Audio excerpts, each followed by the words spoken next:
지금 대기업에서도 임원들의 나이가 젊어지고 있습니다. 나이가 든 사람들이 빠르게 나갈 수밖에 없는 조건이 형성되고 있다는 얘기를 하는 겁니다. 그러면 생각해 보세요. 우린 그렇게 충분히 노후가 준비되어 있는가? 그렇지 않습니다. 정년이 연장돼서 일을 하려면 뭘 준비해야 될 것인가?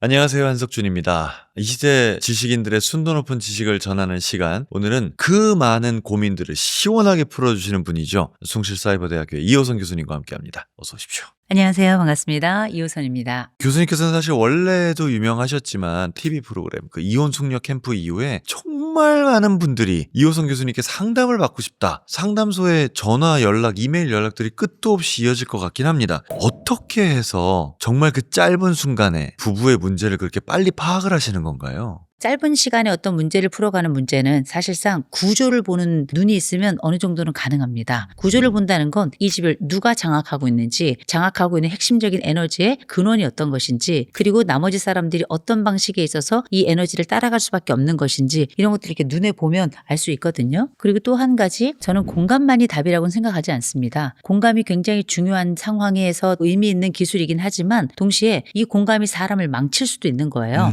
그러니까 어떤 순간에 보면 진짜 날카로운 말씀도 하시더라고요. 그러니까 우리가 평소에 봤던 이호선 교수님이라면 그 사람을 위로하는 말씀을 하실 것 같은데, 너는 이런 부분이 잘못됐다라고 딱 짚어서 얘기하실 때가 또 있더라고요. 그게 필요한 순간들이 있는 거군요. 때로는 객관적으로 스스로를 보게끔 하고 이 사람이 앞으로 걸어가고자 하는 그 잘못된 길을 잠시 멈춰 세울 필요도 있는 거거든요. 생각해보면 이거는 사랑 없이는 좀 불가능하다고 생각합니다. 저는 오히려 미워하는 사람에게는 아무 말 하지 않아요. 왜냐하면 미워하는 사람은 그냥 그대로 살도록 두면 되는 겁니다. 네네. 근데 생각해보세요. 내 가족이라면 이렇게 말하지 않겠는가? 내가 사랑하는 사람이라면 이런 얘기를 하지 않겠는가? 이런 생각이 들잖아요. 그러면 그런 얘기를 저는 그냥 하는 겁니다. 그런데 굉장히 강한 부분만 나오니까 많은 분들이 저를 호랑이 상담사 이렇게 부르시더라고요. 근데 그게 왜 그러냐면 저는 기본적으로 이렇게 용기 낸 사람들과 어떻게 함께해야 할까를 고민하다 보니 저희의 녹화 시간은 정해져 있고 그 시간 중에 멈춰야 될 것들에 대해선 정확하게 짚어주고 이어서 이 부분들이 어떻게 의미 있는 방향으로 갈 것인가를 이제 함께 제안하고 찾아가는 과정을 압축적으로 다루는 거거든요. 그런 의미에서 공감의 여지 말고 조금 더 강한 코칭이랄까요? 혹은 강한 지적이랄까요? 이런 부분이 조금 더 많이 드러나서 그렇게 말씀하시는 게 아닌가 싶지만 저는 이 모든 과정을 제가 가지고 있는 그분들을 향한 사랑이라고 말씀드리고 싶습니다. 호랑이는 호랑이인데 덮이군요. 사랑이 넘치는 호랑이. 요거 한번 여쭤보고 싶습니다. 저희가 이제 일부에서는 자녀 교육에 대한 얘기를 했는데 중년, 장년도 사실 아주 격변의 시대에 놓여있는 느낌이에요. 그중에 이제 최근에 이슈가 되는 건 정년 연장에 대한 얘기인데, 이게 65세로 연장되는 법이 이번에 통과될 가능성이 있다라는 거고요. 이게 만약에 통과가 되면 1970년생 이후부터는 정년이 65세로 연장이 됩니다. 정년이 연장되는 건 중년들에게 좋은 일인가요? 나쁜 일인가요? 이게 좋은 일이기도 하고 나쁜 일이기도 한데요. 우리나라 사람들에겐 전반적으로 전 좋은 일일 거라 생각합니다. 저는 지금을 100+ 알파 시대라고 부르거든요. 이게 올해도 벌써 10월 2일 노인의 날에 100세 되신 분들께 드리는 이 지팡이를 받은 분들이 2,568분이에요. 그만큼 많기 때문에 우리가 지금 사는 세상은 100세를 이미 저는 넘어서 간다라고 감히 말씀드리고 싶고요. 그렇다 보면 우리가 나이로만 삽니까? 돈도 있어야 되고요. 건강도 있어야 되고요. 필요한 여러 가지 것들이 충족되어야 우리의 삶이 유지가 되는데 그때까지 그 돈이 준비되어 있는 사람이 얼마나 되겠어요. 그리고 이미 우리나라가 가지고 있는 노화의 가장 중심엔 또 자녀 교육이라는 게 있기 때문에 이 교육을 통해서 제공했던 수많은 재화들이 빠져나간 자리는 구멍이 날 수밖에 없어요. 이건 일종의 부모의 생애 골다공증이라고 봐야 될 거라고 봅니다. 아이들 딱 떠나보내고 결혼시키고 나면 남는 거는 대출이 껴있는 집 한 채예요. 그러면 우리에게 국민연금이라든지 아니면 뭐 퇴직연금이라든지 때로는 뭐 개인연금이 있을 것이고 주택연금까지 갈 수 있겠죠. 근데 이런 연금들이 모두에게 충분한 만큼 주어진 게 아니기 때문에 많은 분들이 퇴직을 60세에 한다 치더라도 그 뒤로 아르바이트 방식으로 혹은 비정규직의 방식으로 끊임없이 노동 현장에 노출이 돼요. 그러면 65세까지 정년이 연장된다는 얘기는 60세로 끝났던 그 월급이 매달 따박따박 월급이 나온다는 게 얼마나 중요한 일이에요. 이게 생계와 관련된 거고 나의 생명줄이니까 어떻게 사나 싶은 시점에 단비가 내리는 겁니다. 그런데 또 다른 명령도 있어요. 60이 벌써 가까워지고 하면 벌써 체력이 떨어집니다. 생산성이 옛날 20대, 30대하고 비교해보면 떨어질 수밖에 없어요. 더 나아가 요즘은 챗GPT와 같은 생성형 AI가 세상을 완전히 바꾸고 있잖아요. 지금의 50대, 60대 이상이 되신 분들이 이 챗GPT, 이 제미나이, 풀플렉시티, 감마 이런 이름도 수두룩한 이 생성형 AI를 얼마나 생산성을 높이는 데 잘 활용할 수 있을지 의문이 든단 말이에요. 그러면 정년을 연장한다는 것 자체가 이 사회가 지불해야 되는 비용 대비 생산성이 그만큼 나타나느냐? 그렇지는 않아요. 그러니까 누군가를 그냥 살려주는 개념처럼 가는 건데 이게 또 기업 입장에서는 굉장히 부담이 되겠고 또 한 가지 몸이 처지게 되고 내 생산성은 나지 않고 그러면 나라는 사람이 이 직장에서도 눈치가 보이게 되는 거예요. 또 눈치가 보인다 하더라도 우리가 목구멍이 포도청이니까 있을 수밖에 없지만 이 가운데서 나라는 사람이 이 일을 이만큼 해내기가 어렵다는 걸 몸으로 체득하게 됩니다. 굉장히 어려운 시기 또 고통스러운 시간들을 매일 겪어야 되는 이런 어려운 점도 있고 이런 모든 것들을 고려했을 때 정년 연장이라고 하는 게 제가 볼 때는 필요하다고 생각합니다. 그러나 이 필요한 조건들이 충족되기에 굉장히 많은 것들이 투여가 되고 이게 또 준비가 됐느냐 정부만 준비한다고 되는 게 아니고요. 기업도 준비가 돼야 되는 거고 개인도 준비가 돼야 되는 거거든요. 그것도 좀 의심스럽고 이런 많은 요소들이 복합적으로 이 사회를 변화시키는데 큰 역할을 할 거라고 생각을 해요. 그러나 일단 기본적으로 저는 65세 정년 연장은 의미 있다고 봅니다.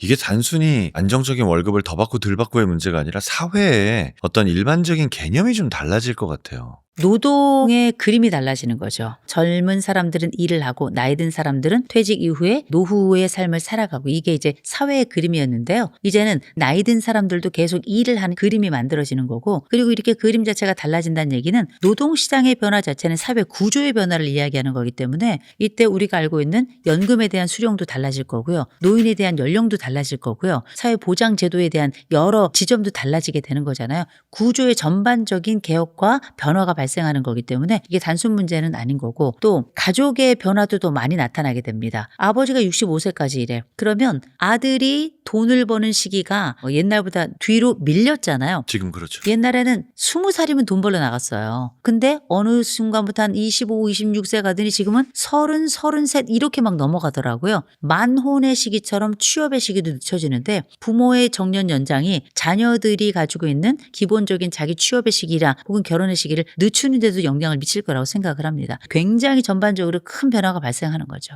참 뭐가 원인이고 뭐가 결과인지 모르게 같이 이렇게 변해갈 것 같긴 합니다. 그러면 이렇게 정년이 미뤄지는 거에 대해서 지금 중년들은 무엇을 준비를 해야 되나요? 저는 많은 걸 준비해야 된다고 생각합니다. 일단은 중년이라고 하는 나이를 먼저 좀 정의를 해야 될 것 같아요. 옛날에 1960년대, 70년대, 80년대까지만 해도 우리가 보통 35세부터 60세까지 정도 이 정도를 중년으로 많이 봤다면 지금 누가 35세를 중년으로 봅니까? 40도 다 청년이라고 불러요. 자기들 중년이라면 싫어할걸요? 그럼요. 거기다가 지금 뭐 청년들을 위한 여러 혜택들을 한번 보세요. 뭐 주택에 대한 것이든 뭐에 대한 것이든 지금은 40세가 다 넘어갑니다. 그래서 요즘은 중년을 심지어 45세부터 보는 분들도 계세요. 그럼 45세부터 본다고 시작하면 그 중년의 시기가 언제까지냐? 제가 볼 때는 70세 정도까지는 뭐 널찍하게 중년이라고 볼 수 있을 것 같아요. 이분들이 가지고 있는 정년의 연장이라는 건 그전에 60세까지가 중년이었고 이 이후부터 노년이었어요. 그래서 보통 사회적인 활동 연령도 60세였던 겁니다. 근데 지금 65세가 되는 거예요. 그럼 중년이 뒤로 쫙 밀리겠죠. 75세까지도 80세까지도 중년이 될 수 있는 겁니다. 그러면 그 사이에 뭘 준비해야 될 것인가? 정년이 연장돼서 일을 하려면 첫째 체력 관리해야죠. 그러니까 건강. 기승전 몸뚱이에요. 나라는 사람의 몸의 건강성이 65세 정년을 채울 수 있느냐 없느냐의 관건이 되는 거고요. 근데 몸이라고 하는 건 내가 아무리 정신이 젊다 하더라도 몸의 건강에는 기본적인 한계점은 있습니다. 스탠포드 대학에서 나온 연구 결과 보면 100세를 기반으로 했을 때 3번에 걸쳐서 아주 드라마틱한 급성 노화가 발생하는 시기가 있다 얘기하잖아요. 그게 바로 34세, 60세,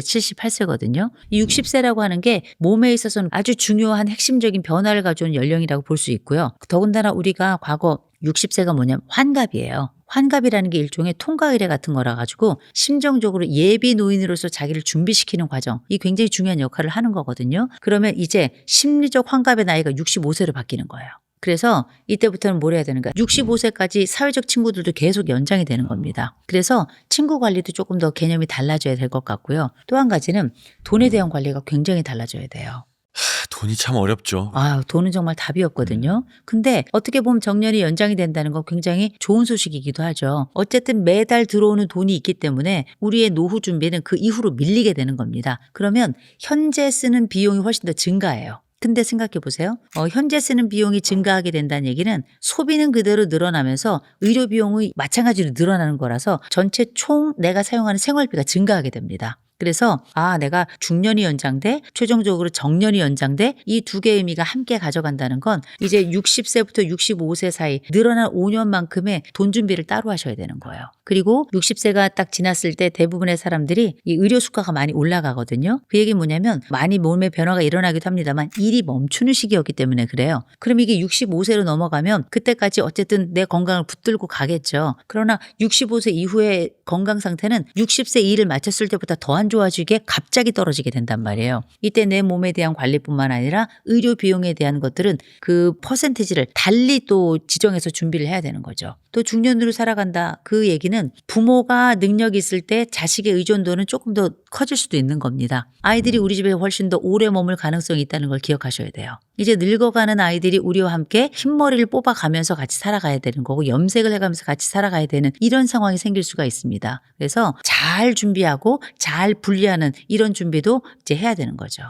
참 많은 분야에서 준비가 좀 필요하겠다는 생각이 듭니다. 근데 그중에서도 제일 기억에 남는 건 기승전 몸뚱이. 이 부분은 아주 뼈에 새겨지는 그런 말씀이시네요. 이게 체력이라고 하는 게 굉장히 중요한 게 내가 일이라고 하는 게 다 사무직을 합니까? 그렇지 않아요. 사무직을 한다 하더라도 머리가 예전처럼 돌아가지 않아요. 또 내가 노동 현장에 있을 수 있어요. 내가 몸을 써야 되는 사람이 정년이 연장된다. 이건 보통 문제가 아닙니다. 우리가 벌써 50, 60 넘어가면 삭신이 다 쑤셔요. 과거 같지 않단 말이에요. 그러면 이제 보청기를 끼고 일을 하는 노동 현장의 사람들이 더 많이 늘어나는 거고요. 노동 현장에서 우리가 생각하지 못했던 수많은 사건, 사고들 또 이런 위험 요소들이 또 높아지는 것도 있거든요. 이런 것들을 물론 뭐 보험 이런 것도 중요하지만 내 몸이 상하면 그걸로 더 이상 의미가 없는 겁니다. 그래서 내 몸에 대한 관리는 내 자신을 보호하고 내 수명하고도 연결되고 내 행복감하고도 연결되고 내 가족의 생계하고도 연결되고 모든 것과 다 연결되는 것이라 무엇보다 정년이 연장되는 시점에 있어서는 내 몸에 대한 관리는 둘도 없이 셋도 없이 중요한 거죠.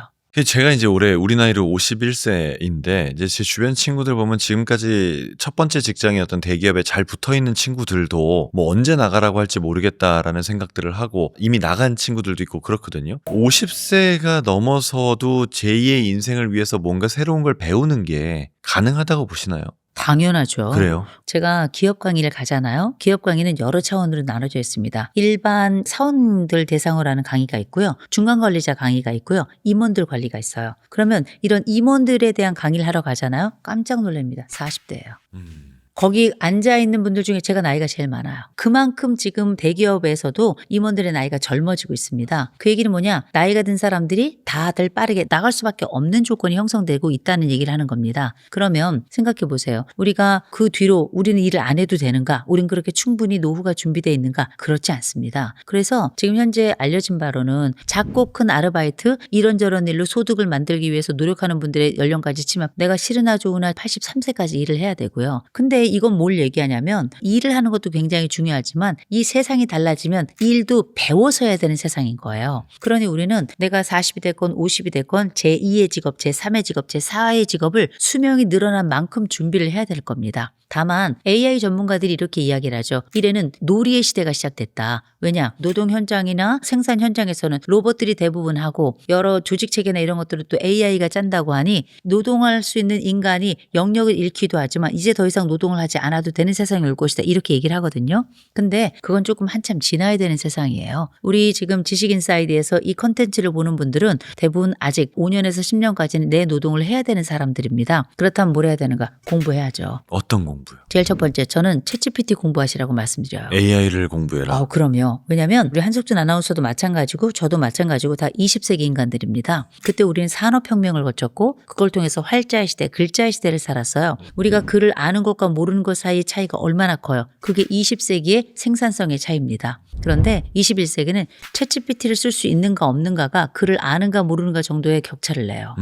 내가 눈이 이제 좀 침침해도 안경을 쓰면 환하게 보이죠. 현미경을 보면 눈에 보이지 않던 것도 확 들어가게 되죠. 이게 챗GPT가 새로운 세계를 여는 것과 유사하게 비유가 되지 않을까? 그러나 이 비유도 적절치 않습니다. 더 어마어마한 세상이기 때문에 이 생산성의 차이가 상상을 못할 정도이기 때문에 이런 격차 속에서 챗GPT는 당연히 공부해야 됩니다. 내가 뭐 한 달에 20달러짜리를 써 200달러짜리를 써 소용없습니다. 차 아무리 비싸고 좋은 거 있으면 뭐래요? 운전을 못하는데 이거는 활용의 방법이기 때문에 질문을 어느 정도 수준까지 할 수 있는가, 내가 알고 있는 영역을 충분히 좋은 질문을 통해서 확장할 수 있는가, 이게 이전에 내가 가지고 있는 생산성을 많으면 20배 30배 정도까지 확장할 수가 있는 거거든요. 이걸 젊은 세대들은 아예 피부 속에 이걸 장착하고 이제 새로운 세대가 올라올 거예요. 이 세대들과 함께 일을 하면서 우리는 밀리고 꿀리고 쫄릴 수밖에 없는 겁니다. 그래서 이거 지금 늦더라도 배우기 시작하셔야 됩니다. 늦더라도 배워야 된다. 그럼요. 그리고 이걸 늦더라도 배우는 과정을 통해서 어쩌면 우리는 새로운 영역에 눈을 뜰 가능성도 굉장히 높아요. 내가 가지고 있는 20세기 직업이 곧 이제 사라지고 저물게 될 텐데 그 직업군에서조차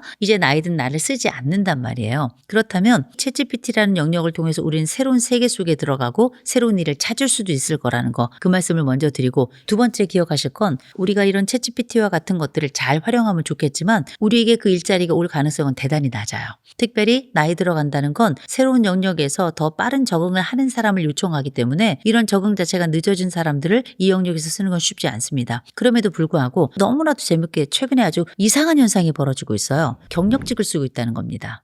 네, 맞아요. 이거는 사실 시니어들에게는 굉장히 매력적인 현장, 또 굉장히 가능성의 세계가 열리고 있다는 거예요. 그런데 어쨌든지 간에 경력직을 쓴다는 얘기는 이 경력직을 이 사람이 옛날에 이 일을 했으니까 써, 이 사람을 똑같이 쓰진 않아요. 이 사람이 가지고 있는 또 다른 영역에서 뭔가 볼 게 있고 쓸 게 있고 용도가 있으니까 이 사람을 쓰는 거 아니겠습니까? 이 사람이 조금 더 매력적인 사람이 되어야 경력직에 가서도 또 의미 있는 결과를 내는 거예요. 그래서 잊지 마시고 지금 하고 있는 영역을 더 심화하셔야 됩니다. 이거 되게 중요해요. 일을 심화하는 과정이라고 하는 게 내가 그때 뭔가를 배웠던 거 하고 지금 몇 년 사이에 어마어마한 변화들이 발생했기 때문에 그 사이 트렌드는 어떻게 달라졌고 어떤 방식으로 이 새로운 지점에서 접점을 가질 것인가에 대해서 연구하시고 공부하셔서 들어가셔야 됩니다. 자기 전문 영역에서. 그럼요. 이 자기 전문 영역을 또 충분히 가지고 있는 사람이어야 챗GPT도 더 잘 쓸 수 있어요. 왜냐? 어떤 것을 어떻게 확장해야 될지, 그리고 잘못된 것들과 불편한 것들을 이렇게 쳐내가면서 일명 리터러시, 디지털 문해력을 가지고 이 챗GPT 같은 것들을 써야 그 의미가 더 구체화되고 불필요한 것들을 제거할 수 있는 거거든요.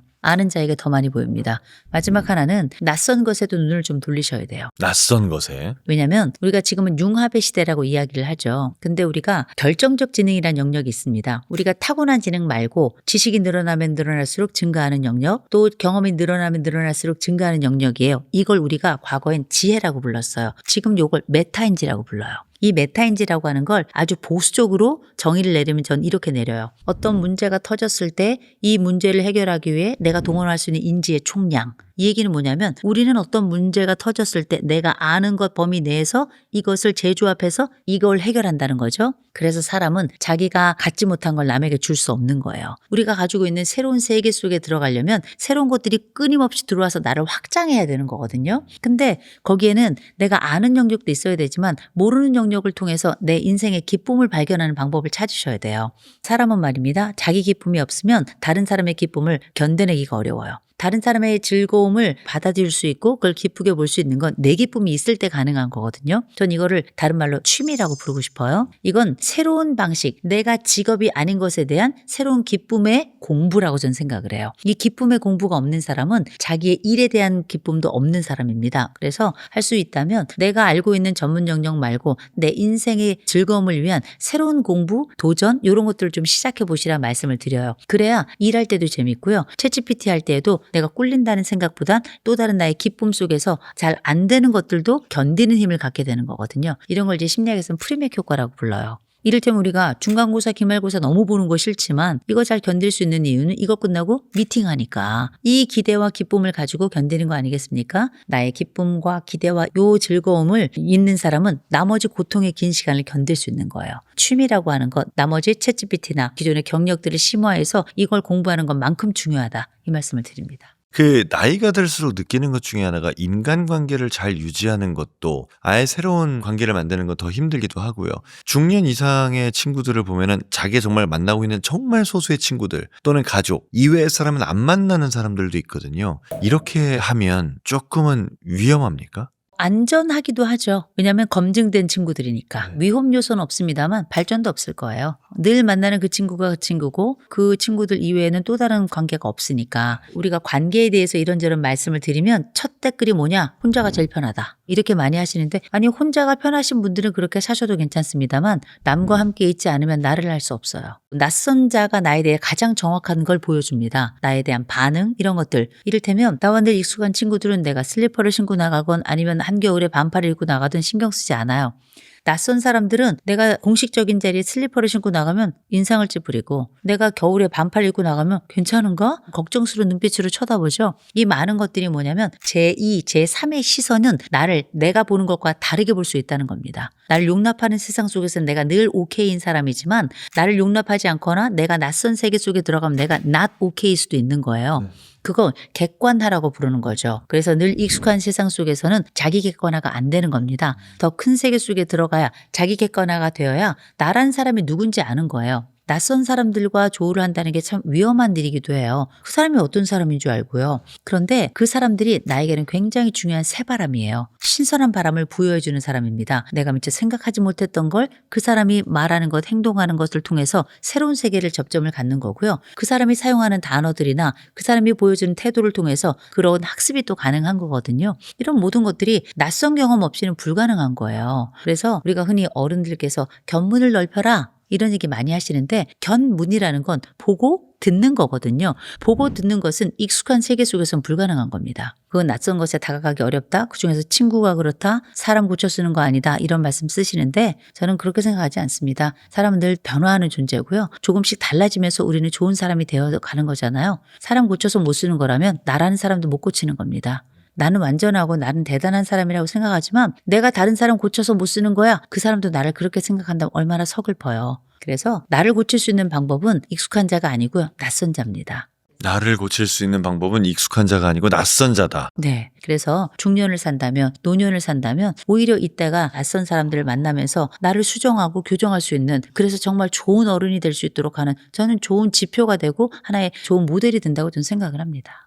근데 지금 교수님 말씀을 듣고 이렇게 반박하는 분들도 있을 것 같아요. 새로운 장소에 가서 낯선 사람들을 만나고 새로운 관계를 만드는 거 이거 다 돈이다. 돈이 들어가는 경우도 있죠. 관계나 혹은 이 새로운 경험에 돈을 써야 되는 경우도 있죠. 전 이걸 투자라고 부릅니다. 우리가 코인, 주식 요새 장이 좋잖아요. 그러고 또 앞으로 또 업다운도 있을 수 있겠죠. 근데 많은 분들이 부동산과 주식과 코인에는 투자를 하는데 사실 내 생애 경험에는 투자를 조금 덜 하는 경험이 있어요. 그게 나이가 들수록 그런 새로운 경험에 대한 투자를 더 안 합니다. 그냥 재미에는 투자를 하죠. 여행에. 뭐 이런 식으로. 근데 저는 새로운 경험에 많이 투자를 하라고 말씀을 드려요. 왜냐하면 우리가 앞으로 살 날이 어마어마하기 때문이에요. 청년기에는 많은 것들을 새롭게 장착을 해서 이걸로 중년과 노년을 살잖아요. 이제는 중년기에 투자를 해서요. 노년과 초고령 시대를 살아야 돼요. 전 그렇게 생각을 합니다. 그중에서도 우리가 살아가면서 새로운 경험, 새로운 사람 만나 차도 마셔야 되고요. 뭐 밥도 먹어야 되고요. 이런 경우 있겠죠. 근데 이걸 1대1 관계만이 새로운 관계라고 생각하시면 안 될 것 같아요.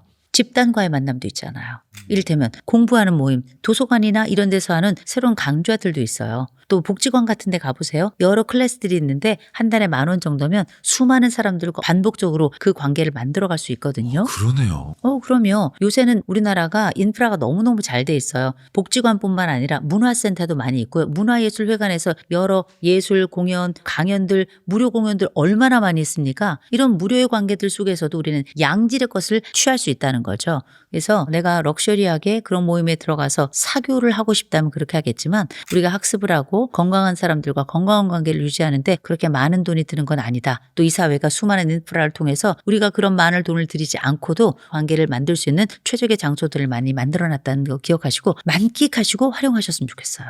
나이가 들면서 생기는 어려움 중에 하나가 내 물건을 버리는 거에 대한 어려움이에요. 근데 생각해보면 그것도 일리는 있고 이해는 되는 게 뭐 하나 버리려고 할 때마다 그걸 처음 샀을 때의 그 느낌, 누가 사줬을 때 그 친구와 나와의 관계, 나의 어떤 추억과 기억이 담겨있기 때문이잖아요. 이렇게 물건을 버리지 못하는 거를 게으름이라고만 볼 수는 없을 것 같은데 내가 어떻게 해서 개선하고 발전적으로 받아들일 수 있는 건가요? 근데 기본적으로 나이가 들면 물건이 많아지게 돼요. 왜 많아지냐? 일단 먹는 약이 많아져서 약부터 많아지고요. 그리고 자식들이 갖다 주는 것도 꽤 많이 있고요. 내가 기존에 가지고 있는 것들도 꽤 있고요. 동네 다니다 보면 좋은 거 있으면 하나씩 들고 오고 싶고요. 이런 마음이 또 들거든요. 그런데 누구는 이야기하죠. 이런 물건들마다 스토리가 있어서 난 버릴 수가 없다. 근데 이 세상에 스토리가 없는 물건은 없습니다. 그리고 이 스토리가 너무 많은 스토리가 아닐 수도 있습니다. 우리가 이런 많은 물건들을 가지고 있는 분들은 보면 물건을 둘 만한 장소가 있는 분들이 많아요.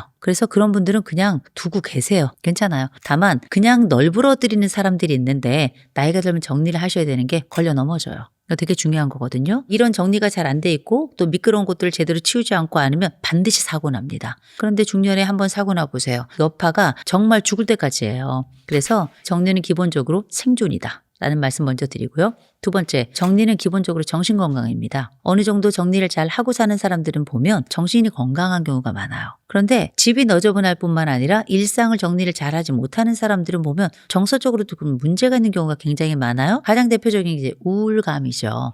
우울감이라고 하는 건 뭐냐면 정신 운동 속도가 지체가 되면서 제때 제 시간에 도달하지 못하게 하는 거거든요. 우울증이 있는 사람들은 느려진다는 거예요.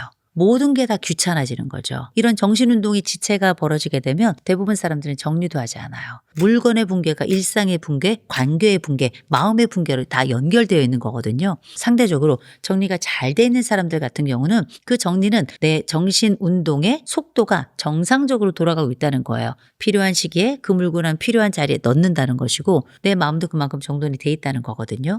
또 정리정돈이 가지고 있는 힘이 또 하나가 있는 게 성취입니다. 이 정리정돈이라는 건 여기저기 흩어져 있던 것들을 다시금 제자리를 갖다 놓고 완전히 안정된 상태로 가져가서 그 상태가 완성된 작품과 같은 거거든요. 딱 맞췄을 때 아우 참 깨끗하다, 아우 개운하다 이런 느낌이 들죠. 약속이 유지되는 집인 거예요.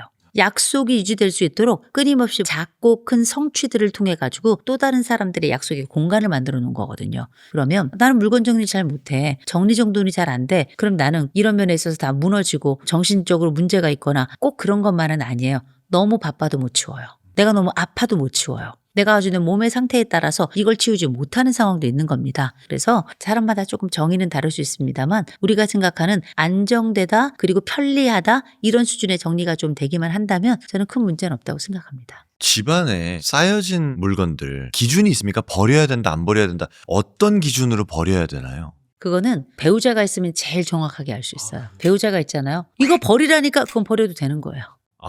그래요. 같이 살잖아요. 같이 사니까 이게 우리 집에 필요한 물건인지 아닌지를 아는 겁니다. 이게 되게 중요한 기준이라고 생각을 하고요. 그 다음에 이제 젊은 사람들이 와서 보면 엄마 이거 버리라니까, 아버지 이거 버리라니까 하는데 아버지들이 안 버리고 엄마들이 안 버리는 게 있어요. 이런 것들은 버려야 되는지 한번 생각해 볼 필요가 있는 기준입니다. 마지막 세 번째, 연수예요. 연수. 몇 년. 저는 3년 이상 입지 않은 옷은 다 버려요. 저도 그전에 그래 20대 때 입었던 옷 다시 한번 입어보자. 다음 생에도 못 입습니다. 3년 이상 쓰지 않은 물건은 다음 생에도 안 쓰는 물건이에요. 그래서 이런 것들은 그냥 나눔하면 되는 겁니다. 그리고 3년이 지난 것은 옷이건 뭐건 다 낡았고요. 더 이상 쓰지 않는 경우가 많아요. 부모님이 남겨주신 유물이 아니라면 3년 정도 지난 것들은 버리신다라고 하는 기본적인 나만의 기준을 정하신다면 훨씬 더 수월할 거라 생각합니다. 당장 집에 가서 좀 버려야 되겠다는 생각이 드네요. 누구나 나이 드는 걸 두려워하면서도 또 한편으로는 멋지게 고급스럽게 그렇게 늙고 싶다는 생각을 합니다. 오늘 이호선 교수님의 얘기를 통해서 우리가 맞이해야 되는 중년, 우리가 중년 이후의 삶을 어떤 식으로 준비해야 되는지에 대한 힌트를 얻으셨길 진심으로 바랍니다. 자, 오늘도 시청해 주셔서 고맙습니다.